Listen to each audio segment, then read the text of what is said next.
الله أكبر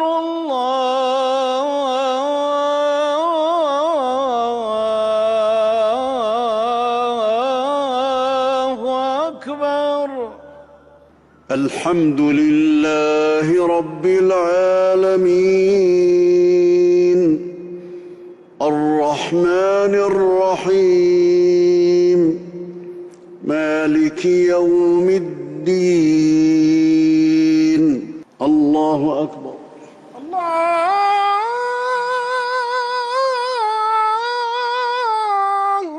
أكبر.